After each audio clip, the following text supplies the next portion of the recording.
2010-жылдын 6-ноябрында түзүлгөн сатып алуу келишиминин негизинде турак жай сатып алып, мамлекеттик каттоодон өткөрүлүп, менчик укугу толугу менен бекитилген. Ал турак жайга бир тууган иним жубайы менен жашап туруу үчүн киргизилген. Кийин экөө ажырашып кетип, иним Россияга кетип калган. Азыркы күндө аталган турак жайды келиним бошотуп бербей жатат. Күч колдонуп чыгарып салсам болобу? Мындай учурда мыйзам менен иш тутуңуз, өз алдынча, өз билемди кылып, күч колдонуу аракеттерди жасабаңыз. Себеби дегенде бул мыйзамсыз аракеттер. Көпчүлүк учурда ушундай талаш тартыштарды, мындай жарандык иштерди кылмыш ишке айландырылып калган учурлардагы ушундай учурлардан кездешет. Себеби дегенде сиз күч менен колдонсоңуз, ал сизди укук коргоо органдарына мындай сизди күч колдонгонуңуз жөнүндө сөзсүз арыз жазат, бул боюнча иликтөө жүргүзүлөт. Мындай иш татаалдашат. Мындай учур кантип чечилиш керек? Менчик ээси мыйзам боюнча үй, турак жай сиздин менчигиңиз.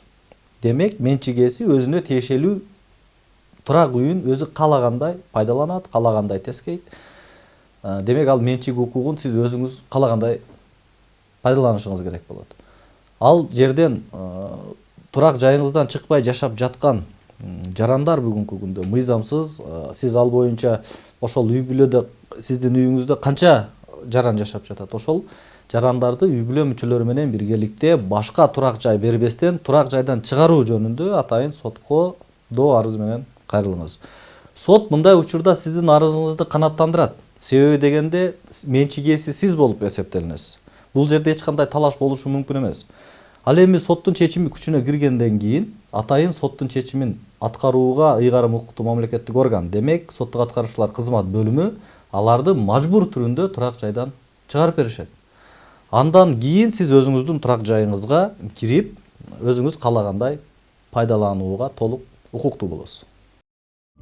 Кыргыз Республикасынын Жарандык кодекси 222 буюм укугун түшүнүгү жана мазмуну. Менчик укугу бул өзүнө тиешелүү мүлккө өзү каалагандай ээлик кылууга, аны пайдаланууга жана тескөөгө субъекттин мыйзам актылары тарабынан таанылуучу жана корголуучу укуктары. Менчик ээси өзүнүн мүлкүнө ээлик кылуу, пайдалануу жана башкаруу укугу берилет. Ээлик укугу мүлккө иш жүзүндө ээлик кылуунун юридикалык камсыз кылынган мүмкүнчүлүгүн билдирет.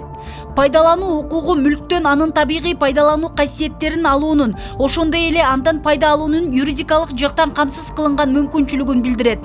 Пайда киреше, кошумча киреше, түшүм төл түрүндө жана башка формаларда болушу мүмкүн.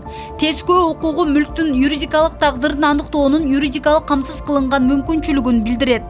Менчик ээси өзүнө таандык мүлккө карата мыйзамдарга каршы келбеген жана башка жактардын укуктарын жана мыйзам тарабынан корголгон таламдарын бузбаган ар кандай аракеттерди жасоого, анын ичинде өзүнүн мүлкүн башка жактын менчигине ээликтен ажыратып берүүгө, менчик ээси болуп туруп мүлккө ээлик кылуу, пайдалануу жана тескөө боюнча өзүнүн укугун аларга өткөрүп берүүгө, мүлкүн күрөөгө коюуга жана аны башка ыкмалар менен нарктоого, мүлкүн дагы башкача пайдаланууга укуктуу.